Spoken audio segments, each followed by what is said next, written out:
Bismillahirrahmanirrahim. Assalamu alaikum. Today we will discuss electrolysis of dilute sodium chloride solution. Here we have to do electrolysis of sodium chloride but in solution form, and the solution is dilute. Dilute solution means there is less amount of solute in the solvent. It means we have less amount of sodium chloride, which is your solute, that is dissolved in water. Now we have more water molecule and we have less sodium chloride molecules. Before predicting the products and writing the chemical reactions on different electrode, we must came to know that which electrolyte is used, the path or the mind map that we will use to predict the product formed after this electrolysis. So electrolyte used is your dilute NaCl, sodium chloride solution, and this electrolyte ions are present. Which ions will be present? Because whenever things are dissolved in water, they split into ions, they form their ions. Ions present are sodium ion, that is coming from sodium chloride, chloride ion, and from water as solution. Electrolyte is in solution form, so hydrogen ion and hydroxide ion, they are coming from water. In case of electrolyte, if that electrolyte is in solution form, we have four different ions. Out of these four, we have two positive ions and two negative ions. Now, type of the electrode which we are used during this electrolysis, we are using graphite electrode or inert electrode. Graphite electrode, they are called inert electrode because they do not interfere during the electrolytic process. As we have these four different ions, now all positive ions, they will move towards their opposite electrode, that is cathode, and all negative ion, which is chloride ion and hydroxide ion, they move towards anode, that is positive electrode. Now,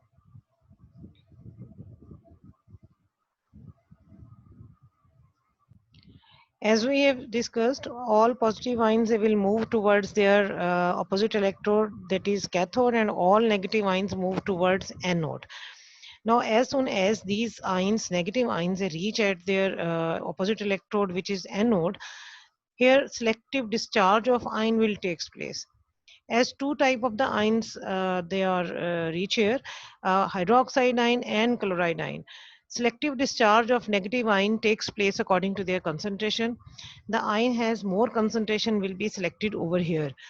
As we have dilute solution, we have more hydroxide ion, so hydroxide ion will discharge here. Fine.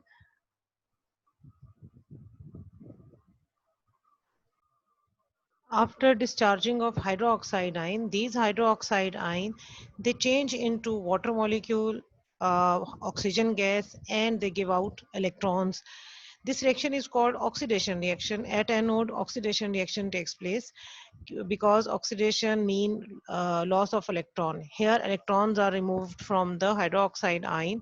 That's why the reaction is oxidation reaction. So oxygen gas is evolved at anode, and water molecules are formed and they become the part of the electrolyte, and the electron which are produced, they are moved out through the circuit and they reach to the cathode. At cathode, again we have two positive ion, sodium ion and hydrogen ion. The selection of positive ion takes place on the base of the reactivity of the cation. At cathode, only one cation will be discharged. So that ion which is less reactive, that will be discharged first. According to reactivity series, hydrogen ion is less reactive than sodium because it is present below sodium in the reactivity series. So hydrogen ion will discharge.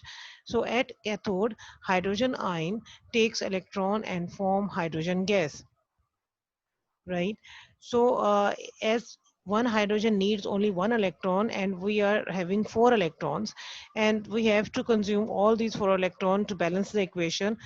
To consume these four electron, we should have four hydrogen ion, and these four hydrogen ion forms two hydrogen gas molecule. Here you can see hydrogen gas, formation of the hydrogen gas can be shown in the diagram. 1 mole of oxygen gas, and here we have 2 mole of oxygen gas.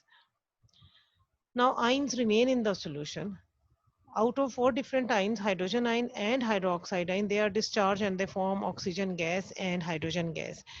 Sodium ion and chloride ion, they remain in the solution and they combine to form concentrated NaCl. As water is continuously ionized and it gives hydrogen gas and oxygen gas, so solute amount remains left and the remaining solution becomes concentrated sodium chloride solution. What will be the results and the products formed during this electrolysis?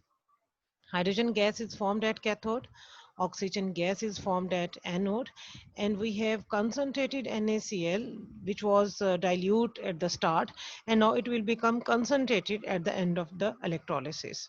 So it's all about electrolysis of sodium chloride. I hope you can understand the topic easily. Okay, take care. Allah Hafiz.